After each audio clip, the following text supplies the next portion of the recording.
Hi guys, welcome back to another tutorial video. So in today's video, I'll show you how to fix user deposits disabled on PrizePicks. So if you're trying to deposit money but it's not working, just follow along. First, make sure your PrizePicks account is fully verified. Check your email and complete any required identity verification steps if prompted. Next, confirm that you are in a supported location where deposits are allowed, because some regions may not have deposit restrictions.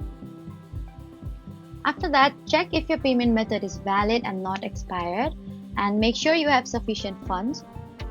You should also turn off any VPN or proxy services, because PrizePicks can block deposits if your location looks inconsistent.